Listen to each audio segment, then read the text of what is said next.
அதான் இளையராஜா சார் வந்து நம்ம தமிழ்நாட்டுக்கு கிடைச்ச பொக்கிஷங்க. நான் வந்து எல்லா மியூசிக் டேரக்டரும் பெரிய ஆள் தான். எல்லாரும் கஷ்டப்பட்டு வந்தவங்க தான். பீத்தோவன் இருக்கார், மொசார்ட் இருக்கிறாரு, ஹிந்தியில் பேர்லாம் நிறைய பேர் சொல்லலாம் இதெல்லாம் எனக்கு மியூசிக் கொஞ்சம் தெரிஞ்சதுனால சொல்கிறேன். ராஜா சாரோட ஒரு மியூசிக்கில் உள்ள ஒரு ஆத்மா எனக்கு தெரிஞ்சு இப்போ மற்றவங்களுக்கு இருக்கலாம்.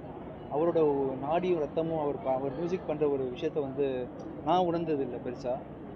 கண்டிப்பாக அவர் வந்து பெரிய ஒரு சகாப்தம் வந்து ஒரு சாதாரண பண்ணைப்புறத்துலேருந்து எந்த என்கரேஜ்மெண்ட்டும் இல்லாமல் வெறும் ஹார்மோனியம் கொட்டு மட்டும் வாசிச்சுட்டு வந்துட்டு தமிழ்நாட்டுக்குள்ளே வந்து ஒரு மியூசிக் டைரக்டர் ஆகி, அதுவும் அவர் இப்போ நான்லாம் பார்த்தீங்கன்னா ஒரு படம் கம்போஸ் பண்ணுறதுக்கு 1 மாதம் டைம் எடுத்துப்பேன்.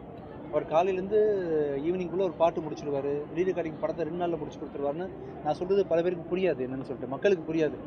ஒன்று மட்டும் நினச்சிங்க, விஜய் ஆண்டனி நான் வந்து ஒரு 50 படம் இன்றைக்கும் கான்சர்ட் பண்ணிட்டுருக்கேன், ஹிட்டு கொடுத்துட்டேன். நான் என் பார்வையில் சொல்கிறேன், அவர் வந்து என்னோட ஒரு 10,000 மடங்கு கிரேட்டான மியூசிஷியன், அவ்வளோதான். உங்கள் எல்லாருக்கும் புரியுற மாதிரி சொல்லணும்னா, ஏன்னா நான் சொல்ல டெக்னிக்கல் விஷயம்லாம் உங்களுக்கு புரியாது. ஒரு நாளில் 5 நாளில் 5 நாளில் பண்ணார், அதெல்லாம் இல்லை. அவர் மிகப்பெரிய சிறந்த ஒரு மூளை.